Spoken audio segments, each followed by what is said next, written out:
Hello and welcome to off side Koottam for yet another video. இந்த வீடியோவில் வந்து Rashford to Barcelona here we go வந்துடுச்சு on loan deal. Marcus Rashford to Barcelona. நீங்கள் போன வீடியோலேயே பார்த்துருப்பீங்க, நாங்கள் சொன்னோம் கடைசியில் பாருங்கள் டெக்கோ வந்து இதெல்லாம் விட்டுட்டு last deadline day Rashford loan deal here we go நடக்கும் அப்படின்னு சொன்ன மாதிரியே நடந்துருச்சு. இப்போ வந்து ஒரு மாஸ்டர் கிளாஸை போட்டு லாஸ்ட் டேலாம் இல்லைப்பா, ப்ரீ சீசனுக்கு முன்னாடி நான் இறக்குவேன் அப்படின்னு நம்ம எல்லாருக்கும் மாஸ் பண்ணிதாக உணர்கிறார் அப்படின்னு ஒரு டெம்ப்ளேட்டை போட்டு விட்டுருக்கு.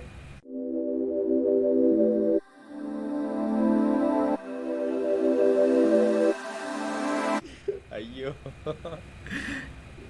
அதுதான் பசங்கள்லாம் வந்து போட்டிருந்தாங்க ட்விட்டரில், இந்த மாதிரி பாருங்கள் ராஷ்ஃபர்ட் சைன் பண்ணோன்னா உடனே எல்லோரும் டெக்கோ பற்றி மறந்துடுவாங்க. ராஷ்ஃபர்ட் ஹைப்லேயே வந்து பசங்கள்லாம் அப்படியே ஃபயர் ஆகி புது சீசனுக்கு ரெடி ஆயிடுவாங்க. சொன்ன மாதிரியே வந்து டெக்கோ மாஸ்டர் கிளாஸ் புல் பண்ணிட்டாங்க. அண்டு ஃபஸ்ட்டு வந்து சரி நானும் loan deal option to buy தான், டெக்கோ மாஸ்டர் உண்மையாகவே டெக்கோ மாஸ்டர் கிளாஸ் அப்படின்னு நினச்சேன்.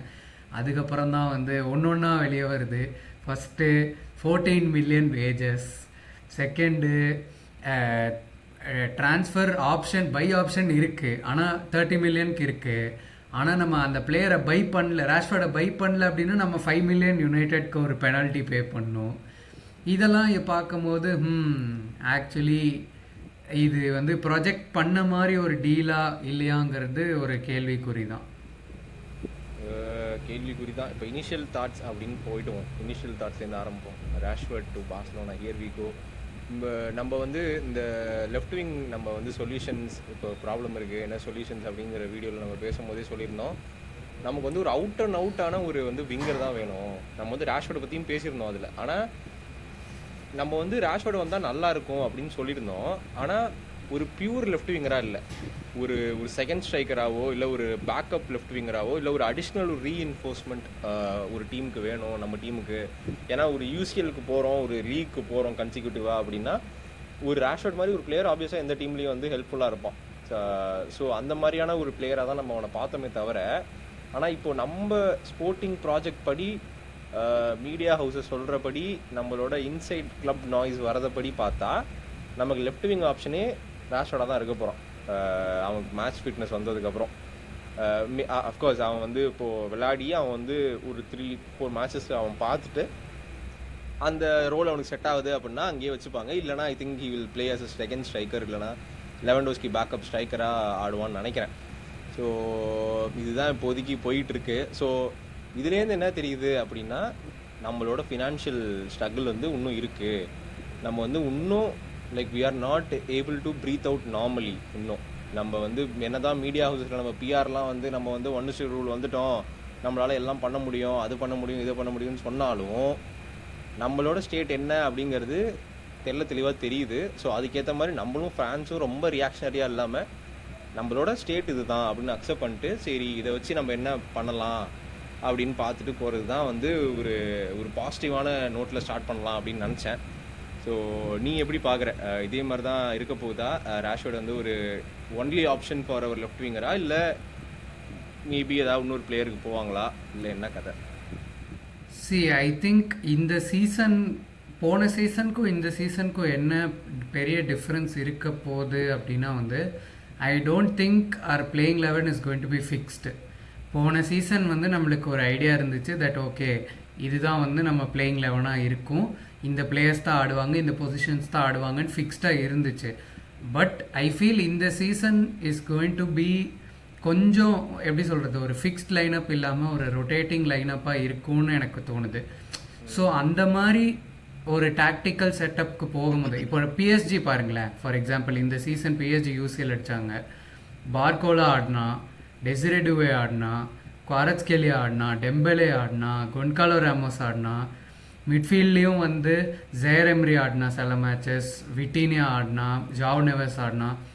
So they don't have a fix. ஒரு மாதிரி ரொட்டேட்டிங்காகவே இருந்தது. அஃப்கோர்ஸ் டெம்பலே வந்து 90% ஆஃப் த மேட்ச் ஆடினா and Kvaratskhelia most of the match ஆடினா. அதை தவிர நீ சொன்ன மாதிரி பார்கோலா ஆகட்டும், டெசிரே டுவேவாக இருக்கட்டும், கொன்காலோ ராமோஸாக இருக்கட்டும், ஒரு மாதிரி ரொட்டேட்டிங் அந்த பொசிஷனில் ஆடிக்கிட்டே இருந்தாங்க. Left wing, right wing, striker அப்படின்னு மாற்றி மாற்றி ஆடிட்டே இருந்தாங்க. ஸோ நீ சொன்ன மாதிரி ஒரு ஒரு ஒரு சாம்பியன்ஷிப்புக்கு போகிறோம் அப்படிங்கிற ஒரு கிளப்புக்கு வந்து ஆப்வியஸாக இப்போ ராஷ்வர்ட் மாதிரி ஒரு பிளேயர் வந்து வரது வந்து நான் வந்து ஒரு பாசிட்டிவாக தான் பார்க்குறேன். ஆனால் நீ சொன்ன மாதிரி அந்த ஃப்ளிப் சைடு 14 மில்லியன் நம்ம வந்து பே பண்ண போகிறோம். அது அஃப்கோர்ஸ் அது வந்து கிராஸ் தான். நெட்டு வந்து I think it's around 8-9. So with added bonus and appearance அதை பற்றி தான். பட் ஸ்டில் இது I think it will come around 11-12 வந்துடும் கன்ஃபார்மாக. அந்த மாதிரி வந்துடும். ஸோ இப்போ டெக்னிக்கலாக பார்த்தா நமக்கு 30 மில்லியன் ரிலீஸ் கிளாஸ் நம்ம பிரேக் பண்ணி வாங்குறதா இருந்தால் அடுத்த சீசன் வாங்குறதா இருந்தாலும் நம்ம இந்த சீசனே அவனுக்கு வந்து ஒரு 12 மில்லியன் கொடுக்குறோம் அப்படின்னு வச்சா கூட டோட்டலாக ஒரு 40 மில்லியன் நம்ம கொடுக்க போகிறோம். டோட்டலாக நம்மளோட வேஜ்லேருந்து கட் ஆக போகுது. அதை தவிர அவனுக்கு சேலரி நம்ம எத்தனை வருஷம் சைன் பண்ண போகிறோமோ அது வந்து மாறும். ஸோ இது வந்து நம்ம வந்து பர்சியூ பண்ண போகிறோமா தெரியாது. பீடாக் சொல்கிற மாதிரி தெரியாது. இது ஒர்க் அவுட் ஆகுமா தெரியாது. ஸோ அது ஒர்க் அவுட் ஆகுமா ஆவாதா அப்படிங்கிறது தான் வந்து நம்ம வந்து இன்றைக்கி வந்து டீகோட் பண்ணலாம் அப்படின்னு வந்திருக்கோம். ஸோ எஸ் பாய்ஸ், நம்ம டீகோட் பண்ணுறதுனா நம்ம எங்கே போவோம்? அஃப்கோர்ஸ் நம்ம வந்து டாக்டிக்கல் போர்டுக்கு வந்து போயிடலாம். அண்டு பார்க்கலாம் எப்படி செட்டப் பண்ண போகிறோம் இந்த சீசன், என்ன மாதிரி டாக்டிக்ஸாக இருக்க போது எல்லாமே பார்க்கலாம். ஃபஸ்ட்டு மெயின் பாயிண்ட் நீங்கள் பார்க்குறீங்க இஸ் தட் பிளேயிங் 11ல் ராஷ்வர்ட் இல்லை. நிறைய பேர் நான் பார்த்துட்டேன் சைனிங் அனௌன்ஸ் பண்ண அடுத்த செகண்டே வந்து பிளேயிங் 11லாம் போட ஆரம்பிச்சிட்டாங்க. அண்ட் எல்லோரும் வந்து ராஷ்வர்டை பிளேயிங் 11ல் வச்சுருந்தாங்க. நண்பர்களே, நான் இப்போவே உங்களுக்கு தெரிவிச்சுக்கிறேன், ப்ரீமியர் லீக் ஃபேன்ஸ் உங்களுக்கும் நான் சொல்லிடுறேன், ராஷ்வர்ட் உடனே ஸ்டார்ட் பண்ண மாட்டான். I don't think at least first few கேம்ஸாவது அவன் ஸ்டார்ட் பண்ண போகிறதில்ல. Is going to come off the bench for sure. ஏன்னா நம்ம போன சீசனோட tried and tested best playing 11 அப்படின்னு சொல்லலாம்னா அதுதான் இப்போ உங்கள் ஸ்க்ரீனில் இருக்குது.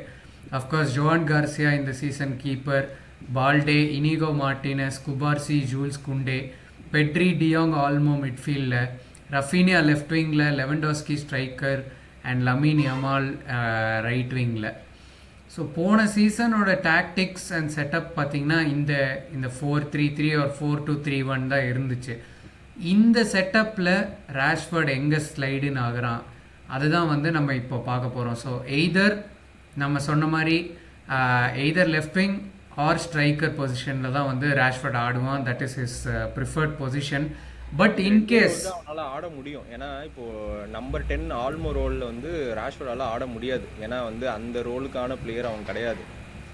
He cannot circulate the ball and he cannot make those crucial passes. So அது வந்து ஒரு பெரிய ஒரு டிஸ்அட்வான்டேஜ் ராஷ்வர்ட் இருக்கிறது. ஏன்னா அந்த லிங்கப்பில் இருந்தாலுமே ஒரு பாஸ் ஃபைன் பண்ணுறது, ஒரு சுற்றி பார்த்து பிளேயர்ஸ் எங்கே இருக்காங்க அப்படின்னு பார்த்து போடுறது, அதுதான் நிறையா யுனைடெட் ஃபேன்ஸ் கூட கம்ப்ளைண்ட் பண்ணுவாங்க.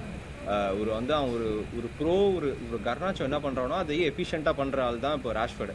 ஸோ கர்னாச்சோ என்ன பண்ணுவான்னா கீழே பார்த்துட்டு ஓடுவான். Like is a very good finisher. ஆனால் வந்து ஒரு லமீன் யமால் மாதிரியோ, ஒரு ரஃபீனியா மாதிரியோ, இல்லை வெளி இதில் போனால் ஒரு டெம்பலே மாதிரியோ, ஒரு பார்கோலா மாதிரியோ, ஒரு அவுட் அண்ட் அவுட் விங்கர் மாதிரி இல்லைனா கூட ஒரு ஃபால்ஸ் நைனா வந்து ராஷ்வர்டால் ஆட முடியுமா அப்படின்னா கூட அங்கே ஒரு கேள்விக்குறி வருது. ஸோ அப்படி இருக்கும் போது இதை வந்து ஒரு சேலஞ்சிங்கான பொசிஷன் தான். நம்ம வந்து இப்போ லெஃப்ட் விங்கில் ஆடி அவன் கிளிக் ஆகலை அப்படின்னா ஸ்ட்ரைக்கர் பொசிஷனில் ஆடி எஃபிஷியண்ட்டாக இருக்க முடியுமா? இப்போ அவன் லெஃப்ட் விங்கில் ஆடுறான்னா இப்போ ரஃபீனியா வந்து இப்போது டேனி ஆல்மோ பொசிஷனில் ஆடி ஆகணும்.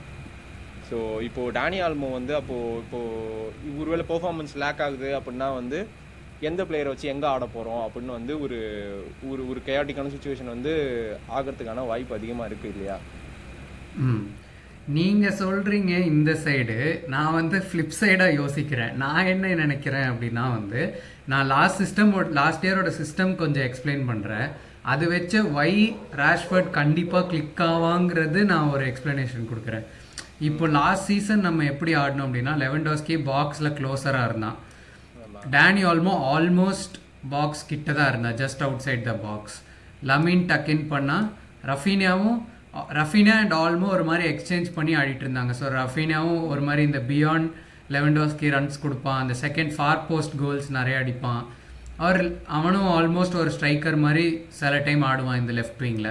ஸோ ஆல்மோஸ்ட் நம்ம ஃப்ரண்ட் 4 வந்து இப்படி இருக்குது. பால்டே தான் நம்மளுக்கு லெஃப்ட் சைடில் விட்டு கொடுக்குறான். பெட்ரி டீப்பாக ஆடி டிக்டேட் பண்ணுறான், டியாங் வந்து புஷ் பண்ணி டிக்டேட் பண்ணுறான் கேமை. குண்டேவும் விட்டு கொடுக்குறான், இல்லை லமீன் வைடாக வந்து இல்லைனா கட்டின் பண்ணுவான். ஸோ லமீன் இன்சைடு வரனா குண்டே ஓவர்லேப் பண்ணுவான். ப்ளஸ் நம்ம defence line obviously high line ஆடுறோம். ஸோ ஆல்மோஸ்ட் இப்படி ஒரு செட்டப் தான் நம்மளுக்கு இருக்குது பிளேயிங் 11 பார்த்தா. லைக் லாஸ்ட் சீசனோட டாக்டிக்ஸ் பார்த்தா. இப்போ ராஷ்ஃபர்டோட ஸ்ட்ரென்த்ஸ் என்ன அப்படின்னு பார்த்தோன்னா பேஸ், எக்ஸ்ப்ளோசிவ்னஸ் அண்ட் அந்த லெஃப்ட் சேனலில் ஷூட்டிங். நான் வந்து இந்த லைக் அவன் கோல் காம்படிஷன்ஸ் நிறைய பார்த்தேன். அண்ட் அதுலேருந்து நான் என்ன அதுலேருந்து நான் என்ன பார்த்தேன்னா லாட் ஆஃப் சிமிலாரிட்டி என்னென்னா அவன் இந்த லெஃப்ட் ஹாஃப் ஸ்பேஸ் இருக்குல்ல, இந்த லெஃப்ட் ஹாஃப் ஸ்பேஸ்லேருந்து ஃபினிஷ் பண்ணுற கோல்ஸ் நிறைய இருக்குது. இப்போ நம்ம ரஃபீனியாவுக்கு டிஸ்அட்வான்டேஜ் என்னவா இருக்குது இந்த லெஃப்ட் ஹாஃப் ஸ்பேஸ்லனா, ஹீஸ் லெஃப்ட் ஃபுட்டட். அவன் ரைட் ஃபுட்லேயும் நிறைய கோல் அடிச்சிருக்கான், but his strong foot is left foot. So அவனுக்கு ஆங்கிள் வந்து எப்படி சொல்கிறது, ஒரு மாதிரி கட் டவுன் ஆயிடுது to this near post. So அவன் நிறைய ஷாட்ஸ் வந்து எய்தர் மிடில் ஆஃப் த கோலில் இருக்குது ஆர் நியர் போஸ்டில் இருக்குது. இப்போ அதுவே லெட்ஸே ஆல்மோ வெளியே போயிட்டான், நான் ரஃபீனியா வந்து இது கேமாக யூஸ் பண்ணுறேன், நான் வந்து ராஷ்ஃபர்டை வந்து பிளேயிங் 11 கொண்டு வரேன் அப்படின்னா, நேச்சுரலி ஃபர்ஸ்ட் ஆஃப் ஆல் பால்டேக்கு வந்து ஃபுல் விட்த்து ஹோல்ட் பண்ண தேவையில்லை. ஏன்னா ராஷ்ஃபர்ட் என்ன பண்ணுவான், ராஷ்ஃபர்ட்க்கு வந்து கொஞ்சம் விட்த்து ஹோல்ட் பண்ணி உள்ளே டிரைவ் இன் பண்ணுவான். ஸோ அது ஒரு ஆடட் அட்வான்டேஜ். ஸோ பால்டேக்கு டிஃபென்சிவ் கவர் கொஞ்சம் பெட்டராக இருக்கும். செகண்ட், ராஷ்ஃபர்டோட ஷூட்டிங் ஆங்கிள், அவன் ரைட் ஃபுட்டடாக இருக்கிறதுனால அவனுக்கு ஒரு ஃபுல் கோல் ஓப்பன் ஆகுது. அவன் பாடி ஓப்பன் பண்ணி ஷூட் பண்ணுறதுக்கு he has the full goal towards him. Plus நம்மளுக்கு யமாலோட ட்ரேட்மார்க் கிராஸ் தெரியும், இந்த ட்ரிவேலா கிராஸ் போடுவான் அவன் எப்போவுமே. இந்த ரைட் ஆஃப் ஸ்பேஸ்லேருந்து ஒரு ட்ரிவேலா கிராஸ் போடுவான். ஸோ ராஷ்ஃபர்ட் அந்த டீப் ரன் கொடுக்கும் போது Yamal will always have someone at the far post. So இந்த மாதிரி ஒரு விஷயத்தில் நான் ஒன்று ஆட் பண்ணுறேன். என்னன்னா, நான் வந்து ட்ராபேக் என்னவா இருக்குங்கிறத சொன்னேன். இப்போ வந்து பாசிட்டிவ் என்ன இருக்கும், நீ சொன்னது அப்படியே தான். இப்போது ராஷ்ஃபர்ட் வந்து இப்போ நமக்கு போன சீசனில் என்ன பிரச்சனை அப்படின்னா, இப்போது ரஃபீனியாவை பிடிக்க ஒருத்தனை போட்டால் போதும். ஏன்னா அவன் வந்து இன்சைடில் வந்து கட் பண்ணி அவனால் ஷூட் பண்ண முடியாது, கேர்லவ் பண்ண முடியாது. எதனால அப்படின்னா வந்து நீ சொன்ன மாதிரி லெஃப்ட் ஃபுட்டருங்கிறனால he cannot cut inside and shoot. ஓகேவா? அதனால் ஒரே ஒரு பிளேயரை அவனுக்கு முன்னாடி போட்டினா அவன் டன்னு. அதே மாதிரி பால்டேக்கும் ஒரே ஒரு பிளேயரை போட்டால் போதும். ஆனால் இப்போ ராஷ்ஃபர்ட் வரனால என்ன ஆகும் அப்படின்னா, அவன் வந்து வைடாகவும் போக முடியும். வைடாக போய் ஈஸியாக ஒரு பிளேயரை அவன் பீட் பண்ணுவான். அதனால 2 பிளேயரை போட்டாகணும். அந்த 2 பிளேயரை நீ போடும்போது பால்டே ஒன்று ஓவர்லேப் ரன் கொடுக்குறான் அப்படின்னா நீ இன்னொரு பிளேயரையும் அங்கே போட்டாகணும். ஸோ 3 பிளேயர் உனக்கு 2 பிளேயருக்கு போயிடுது அங்கேயே. ஸோ அதனால என்ன ஆகுது அப்படின்னா, உனக்கு நான் மிடில் வந்து ஸ்பேஸ் ஓப்பன் அப் ஆகுது. ஸோ அதை வந்து இப்போ நம்ம அங்கே எய்தர் ரஃபீனியா ஆடுறான் அப்படின்னா கூட, இல்லை ஆல்மோ ஆடுறான், ரஃபீனியா ஆன் டாப் ஆடுறான், லெவன்டோஸ்கி ஆடல அப்படின்னா கூட, அந்த இடத்துல வந்து நம்மளால ஸ்பேஸை வந்து யூட்டிலைஸ் பண்ண முடியும். இப்போ வந்து ராஷ்ஃபர்ட் வந்து நமக்கு எஃபிஷியண்ட்டாக இருக்கானோ இல்லையோ கோலில், அவன் வந்து நமக்கு கோல் அண்ட் அசிஸ்ட் கொடுக்குறானோ இல்லையோ, as a player what he is bringing in space. அது வந்து எப்படி ஸ்பேஸ் உருவாக்குறான் அப்படிங்கிறது தான் வந்து நமக்கு வந்து ஃப்ளிக் வந்து அவனை எப்படி இம்ப்ளிமெண்ட் பண்ண போகிறான், அவனை வந்து எந்த ஹாஃப் ஸ்பேசஸில் யூஸ் பண்ணால் நமக்கு வந்து ஸ்பேஸ் கிரியேட் ஆகுது, ஓப்பன் அப் ஆகுது அப்படிங்கிறது வந்து இட்ஸ் வெரி க்ரூஷலாக இருக்க போகுது. ஆனால் கண்டிப்பாக நீ சொன்ன மாதிரி கோல்ஸ் அண்ட் அசிஸ்ட் வரலனா கூட வரும். கண்டிப்பாக நான் வராதுன்னு சொல்லலை. ஒரு வேளை ஒர்ஸ்ட் கேஸ் சினாரியோவில் வரல அப்படின்னா கூட நம்மளோட ஓவரால் பெர்ஃபார்மன்ஸை வந்து அவனால் வந்து இம்ப்ரூவ் பண்ண முடியும் வித் இஸ் ப்ரெசன்ஸ் அலோன். ஏன்னா வந்து நம்ம அந்த லெஃப்ட் சைடை வந்து நம்மளால் வந்து சேனல் பண்ண முடியல லாஸ்ட் சீசன். அதை வந்து இப்போ ஒரு ரைட் ஃபுட்டர் இருக்கிறனால நம்மளால் சேனல் பண்ண முடியும். அண்ட் ஆப்வியஸ்லி அவனோட பேஸ் நமக்கு எல்லாமே தெரியும். நமக்கு ரஃபீனியா பேஸே நமக்கு எப்படி யூஸ் ஆச்சுன்னு பார்த்தோம். ரஃபீனியாவோட ஒரு 10% பேஸ் அதிகமாக உள்ள ஆள் தான் ராஷ்ஃபர்ட். அப்படி இருக்கும்போது ஒரு அஃபென்சிவாக ஆடுற டீமில் வந்து ஒரு பேக்கில் ஒரு இன்சைட் ரன் கொடுத்தா எந்த அளவு எஃபெக்டிவாக இருக்கும் அப்படிங்கிறத வந்து நம்ம வந்து கூடிய சீக்கிரம் பார்க்கலாம். ஸோ பாசிட்டிவ் சைன் தானே? பாசிட்டிவ் சைன் தான் எனக்கு தெரிஞ்சு. ஏன்னா வந்து அதர் தென் திஸ் இன்னொரு இது என்ன பார்த்தீங்கன்னா வந்து லைக் அவன் இன்கன்சிஸ்டன்ட் பர்ஃபார்மன்ஸஸ் இருந்திருக்கு over the seasons, yes. But அவன் பெஸ்ட் சீசன்ஸ் பார்த்தீங்க அப்படின்னா வந்து 30 goals 15 assists. So that is insane numbers for especially நம்ம அந்த லெஃப்ட் விங்கர் வீடியோவில் பார்த்தோம், நம்ம ஸ்டாட்ஸ் பார்த்தோம் எல்லா left விங்கர்ஸ்க்கும். everyone is very restrictive in terms of number of goals and assists. எல்லாமே வந்து அண்டர் 30 இருக்காங்க. So left விங்கில் Aadi if ராஷ்வர்ட் can produce those numbers, அவன் 2021 சீசனில் ஆடின மாதிரி இல்லை 2023 சீசனில் ஆடின மாதிரி அந்த 30 கோல்ஸ் கூட இல்லை, அந்த 15+ கோல்ஸ் 10 அசிஸ்ட்ஸ் அந்த நம்பர்ஸ் அவன் ஹிட் பண்ணாலே வந்து நம்மளுக்கு ஆல்ரெடி நம்ம ஒரு ஹை ஸ்கோரிங் டீம். ஸோ அதில் if you are adding 15 more goals 10 more assists almost 25 goals நம்ம ஆட் பண்ணுறோன்னா it's just adding more value in our attack. And last point என்ன நான் ஆட் பண்ண விரும்புகிறேன் அப்படின்னா வந்து he's definitely a big game player. நான் வந்து லைக் எனக்கு நல்லா ஞாபகம் இருக்குது, அந்த பிஎஸ்ஜி கூட ஒரு மேட்ச் ஆடுவாங்க, யுனைடெட் வந்து அந்த பிங்க் கிட்டில் ஆடுவாங்க. அந்த மேட்ச்சில் வந்து அவங்க பாதி டீம் இன்ஜர்டுன்னு நினைக்கிறேன். அந்த மேட்ச்சில் ஒரு ஸ்டெப் அப் பண்ணி ஒரு பெனால்ட்டி ஸ்கோர் பண்ணுவான். மான்செஸ்டர் சிட்டி கூட மான்செஸ்டர் டர்பியில் எனக்கு தெரிஞ்சு மோஸ்ட் ஆஃப் த டர்பீஸில் அவன் ஸ்கோர் பண்ணியிருக்கான். அண்டு நிறைய அவன் கோல் கேட்லாக் பார்த்தீங்கனாலே ஆர்சனல் கூட நிறைய கோல்ஸ் அடிச்சிருக்கான், லிவர்பூல் கூட ஸ்கோர் பண்ணியிருக்கான், செல்சி கூட நிறைய ஸ்கோர் பண்ணியிருக்கான். So against like traditional premier league top teams கூட he has performed and he has scored. அவனுக்கு என்ன அப்படின்னா he performs to the level of players he is surrounded by. இப்போ யுனைடெட்லேயே பார்த்தீங்கன்னா அவன் பெஸ்ட் சீசன்ஸ் எப்போனா ப்ரூனோ ஃபெர்னாண்டஸ் கரெக்டாக வந்த சீசன், அவனோட ஃபஸ்ட்டு சீசனில் வந்து ராஷ்வர்ட் பயங்கரமாக பர்ஃபார்ம் பண்ணான். ஏன்னா ப்ரூனோட இன்ஃப்ளூயன்ஸ் நல்லா இருந்துச்சு, ப்ரூனோ நிறைய கிரியேட் பண்ணான், அவங்க 2 பேரும் ஒரு நல்ல வேவ் லென்த்தில் இருந்தாங்க, நிறைய ஸ்கோர் பண்ணான். அண்ட் ஓவர் த இயர்ஸ் இப்போ யுனைடெடோட டிக்ளைன் ஆக ராஷ்வர்டோட ஃபார்மும் அப்படி டிப் ஆகிட்டே இருந்துச்சு. இங்கே பார்சாவில் என்ன அவனுக்கு அட்வான்டேஜ் அப்படின்னா the moment his form dips, next person comes into the playing 11. So அவனுக்கு காம்படிட்டிவாக இருந்தால் தான் அவனுக்கு அந்த காம்படிட்டிவ் என்வாயர்மெண்ட் இருந்தால் I feel he will perform better. Plus last point, Hansi Flick is known for his management or maximum utilization of players. போன சீசனே நம்ம அதை பெஸ்ட்டாக பார்த்தோம், ஃபெரான் டாரஸ் பார்த்தோம், எரிக் கார்சியா பார்த்தோம். Previous managers who couldn't get the best out of them, Hansi ஃப்ளிக்கால் அது பண்ண முடிஞ்சுது.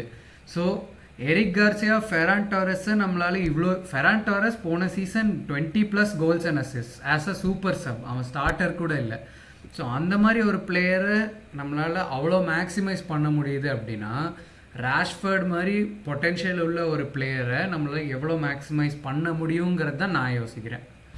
ஆப்வியஸாக நம்ம என்ன தான் வந்து இப்போது அவனுக்கு வந்து இந்த டிசிப்ளினரி இஷ்யூ இருக்குது, அவன் வந்து யுனைடெட்டில் வந்து இருக்கும்போது அவன் வந்து கொஞ்சம் ஈகோயிஸ்டிக் இந்த ப்ராப்ளம் இருந்தது அவனுக்கும் அமோரிமுக்கும், அதனால் கொஞ்சம் இன்டர்னல் கிளாஷ் ஆச்சு அப்படின்னு சொன்னாலும் you can never question the talent and the resource that he has and possess இல்லையா. ஏன்னா வந்து இந்த அளவு ஒரு பிளேயரை வந்து பேசுகிறாங்க, ரேட் பண்ணியிருக்காங்க மேன் யுனைடெட் மாதிரி ஒரு கிளப்பில் அப்படின்னா சரக்கு இல்லாமல் ஒரு பிளேயரை பேச மாட்டாங்க. ஸோ சரக்கு ஆப்வியஸாக இருக்குது, அது வந்து எப்படி வந்து மோல்டு பண்ணி எடுத்துகிட்டு போகிறோம் அப்படிங்கிறது தான் இருக்குது. ஏன்னா அது வந்து அவன் பார்சலோனா, அவனோட இன்னொரு விஷயம் எனக்கு என்ன ரொம்ப பிடிச்சிருந்ததுன்னா, என்ன தான் அவனுக்கு வந்து மேன் யுனைடெட் வெளியே போகணும் அப்படின்னு இருந்தாலும் he wanted to come to Barcelona. ஏன்னா அவன் நினச்சிருந்தா பேன் மனுஷுக்கு போயிருக்கலாம், அவனுக்கு இப்போ அவனுக்கு வந்து லாட் ஆஃப் மணி அவனுக்கு கிடைக்கும் சவுதி போனான்னா ஆப்வியஸாக. ஆனால் வந்து he wanted to succeed in a big European club அப்படிங்கும்போது அந்த மோட்டிவேஷன் ஃபேக்டர் ஒன்றும் இருக்குது, அந்த ட்ரைவ் ஒன்றும் இருக்குது, ஹார்ட் ஒர்க் பண்ணணும், இன்னும் இருக்கணும் நம்ம on top of the game அப்படிங்கிறது வந்து அது வந்து ஒரு ஃபுட்பாலராக வந்து அது வந்து ஒரு பெரிய ஒரு மோட்டிவேட்டிங் ஃபேக்டர் அண்ட் ஒரு க்ரீன் ஃப்ளாக்னு நான் பார்க்குறேன். அதுவும் இல்லாமல் இப்போ பார்சலோனா அப்படின்னாலே வந்து எங்கே ஒர்க் ஆகாத ஒரு பெரிய பிளேயர் ஏதாவது பிரச்சனையிலேருந்து இங்கே வரான் அப்படின்னா இங்கே வந்து செமையாக பண்ணுவான். நம்ம வந்து அபமேயங்க பார்த்தோம், ஆர்சனலோட ஒரு பெரிய ஒரு பிரச்சனையாச்சு, அப்புறம் இங்கே வந்து செமையாக பண்ணோம். அப்புறம் அதுக்கு முன்னாடி நம்ம பாலினியா பார்த்துருக்கோம், ஒரு எண்ட் ஆஃப் த கெரியரில் வந்தால் ஒரு மாதிரியான ஒரு சீசன் அவனுக்கு இருந்தது அப்படின்னு பார்த்துருக்கோம். அதே மாதிரி தான் இப்போ ராஷ்வர்டும் வரான். ஸோ அப்படி இருக்கும் போது நீ சொன்ன மாதிரி நம்மக்கிட்ட ஹான்சி ஃப்ளிக்னு ஒரு வெப்பன் இருக்குது. அந்த வெப்பன் வந்து ஆர்டினரியாக தெரிஞ்ச ரஃபீனியாவை வேர்ல்ட் கிளாஸ், அவன் ஒரு பொட்டென்ஷியலு, அவன் ஒரு பிளேயரு அப்படிங்கிறத வந்து நமக்கு காமிச்சிருக்கான். ஸோ லெவன்டோஸ்கி வந்து முடிஞ்சிருச்சு அப்படின்னு லாஸ்ட் சீசன் சொன்னாங்க. லாஸ்ட் சீசன் அவன் வந்து முடிஞ்சிட்டான், அவள் தான் முடிஞ்சுன்னு சொல்லும் போது லாஸ்ட் சீசன் பார்த்தோம் எப்படி அப்படி ஒரு சீசன் இருந்தது அப்படின்னு. நமக்கு பெட்ரி என்ன தான் பெரிய பிளேயர்னு தெரிஞ்சாலும் லாஸ்ட் சீசன் அவனை எப்படி இன்ஜுரி இல்லாமல் வச்சுருந்தான், எந்த அளவு வச்சுருந்தான் அப்படிங்கிறதையும் பார்த்தோம். ஸோ இப்படி இருக்கும்போது ஒரு பிளேயரை வந்து அவன் போக்கில் போய் எப்படி அவனை வந்து சரி பண்ணணும் அப்படிங்கிறது வந்து ஆப்வியஸாக வந்து ஹான்சி ஃப்ளிக்கு தெரியும். அது பண்ணி அதெல்லாம் சரியாக போகணும் அப்படிங்கிறது தான் வந்து ஹோப்ஃபுல்லி நடக்கணும். அதே மாதிரி இப்போ இன்னொரு எனக்கு வந்து இப்போ இவ்வளோ பாசிட்டிவ் சொன்னாலும் நான் ஆரம்பத்தில் சொன்ன மாதிரி சில நெகட்டிவ் இல்லை. இன்னொன்று நெகட்டிவ் வந்து என்ன எனக்கு தெரியுது அப்படின்னா, ஆப்வியஸாக நம்ம இப்போ நம்ம லெஃப்ட் விங்கில் நம்ம லாஸ்ட் சீசன் நீ போட்ட அந்த லாக்டிக்கல் வீலோட நம்ம பிளேயர்ஸ்லாம் பார்த்தீங்கன்னா எந்த அளவு ஹார்ட் ஒர்க் பண்ணாங்கன்னு நமக்கு தெரியும். ரஃபீனியா வந்து லெஃப்ட் விங்கில் வந்து எந்த அளவு ஹார்ட் ஒர்க் பண்ணி பின்னாடி வந்து நமக்கு எத்தனை வந்து கோல் சேவிங் ஆப்பர்ச்சுனிட்டி வந்து நமக்கு வந்து தடுத்து நிறுத்திருக்கான் அப்படின்னு. ஸோ அந்த மாதிரி இப்போ ராஷ்வர்ட் நம்மளை லெஃப்ட் விங்கில் போட்டு ஆடுறான் ரிலேபிளா அப்படின்னா அந்த மாதிரி ஒர்க் ரேட் நம்மகிட்ட எதிர்பார்க்கணும். எதிர்பார்த்தா அந்த அளவு அவன் ப்ரொடியூஸ் பண்ணுவானா, அந்த அளவு அவன் வந்து ஒரு மைண்ட் ஸ்பேஸில் இருக்கானா அப்படிங்கிறது ஒரு கேள்விக்குறி தான். ஸோ இப்போ அதுவும் பண்ணுறான் அப்படின்னா எனக்கு மணிலாம் பிரச்சனையே இல்லை. ஒரு நீ 14 மில்லியன் கொடு, நீ 16 கொடு, 20 கொடு, 30 கூட கொடு. பிளேயர் அந்த அளவு எனக்கு வேலை பார்க்குறான், நம்ம கிளப்புக்கு அந்த அளவு ரத்தம் சிந்தி உழைக்கிறான் அப்படின்னா நீ எவ்வளோ வேணால் கொடுங்குறேன். நான் பணத்தை பற்றிலாம் பிரச்சனை இல்லை. அவங்க சம்பாதிக்கிறாங்க, கொடுக்குறாங்க, ஏதோ பண்ணிட்டு போகிறாங்க. நம்ம பிச்சில் பார்க்கும்போது இவன் 100% தரான்ப்பா, அந்த சாட்டிஸ்ஃபேக்ஷன் தான் நமக்கு. ஏன்னா வந்து இப்போ நம்ம காசை நம்ம எடுத்து தரல, கிளப்பு தான் தருது. கிளப்புக்கு தெரியும் என்ன பண்ணுறாங்க அப்படின்னு நம்ம நம்புகிறோம். ஸோ அப்படி இருக்கும்போது அவன் அந்த இப்போ இந்த அவன் பெர்ஃபார்ம் மட்டும் பண்ண ஆரம்பிச்சான்னு வச்சுக்கோங்க, நம்ம ஆரம்பத்தில் பேசின எல்லாமே மறந்துடும். நம்ம அவன் 14 மில்லியன் கொடுக்க போகிறோம், நம்ம பெனால்ட்டி கட்ட போகிறோம், அது எல்லாமே மறந்துடும். நம்ம 30 மில்லியன் கொடுத்துட்டு அவனை வாங்கிட்டு போயிட்டே இருக்கலாம். அந்த மாதிரியான ஒரு பிளேயர் தான். அந்த எனக்கு வந்து யுனைடெட்டில் one of my favourite player Rashford வந்து ஆக்சுவலாக. அவன் வந்து அவனோட பேஸாக இருக்கட்டும், அந்த த்ரெட்டனிங்காக இருக்கட்டும். நம்ம ஆஸ்டன் வில்லா இந்த லாஸ்ட் சீசனே நம்ம பார்த்தோம், பிஎஸ்டி கூட எப்படி ஒரு பெர்ஃபார்மன்ஸ் போட்டான் அப்படின்னு. நீ பிக் மேட்ச் பிளேயர்னு சொன்னல, எனக்கு டக்குன்னு அதான் ஞாபகம் வந்துச்சு. இப்போ ரைட் விங்லேருந்து ஒரு ட்ரிபிள் பண்ணி ஒரு கோல் கிரியேட் பண்ணுவான். ஸோ அப்படிலாம் இருக்கும்போது ஆப்வியஸாக அதை வந்து அந்த அந்த ஒரு பொட்டன்ஷியலை வந்து ஒரு 50% அவன் நமக்கு ஒரு கன்சிஸ்டண்ட்டாக ஒரு சீசனில் காமிச்சாலே எல்லாரும் ஆல்ரெடி ஆரம்பிச்சிட்டாங்க ட்விட்டர்லாம், நீ ஒரு 10 கோல் ஆடுற லீக்ல உன்னை பேலண்டர் ஆக்கி விட்டுருவாங்கடா பார்சிலோனால, அந்த அளவு பிஆர் இருக்கு அப்படின்னு ஆரம்பிச்சிட்டாங்க. சொல்றேன், ஒரு 15 கோல் போடட்டும், பேலண்டர் பொடியத்தில் இருப்பான் அவன். ஆக்சுவலி ஐ திங்க் அதுதான் நீங்கள் சொன்ன மாதிரி யுனைடெட்டில் வந்து one of the fan favourites. நிறைய யுனைடெட் ஃபேன்ஸ்க்கும் வந்து இப்போ வந்து அவனுக்கு ரூட் பண்ணுறாங்க, saying that we really hope Rashford வந்து இங்கே சக்சீட் ஆகணும் அப்படின்னு. இப்போது அதான் நீங்கள் உங்கள் தாட்ஸை போடுங்க கமெண்ட் செக்ஷனில் கீழே.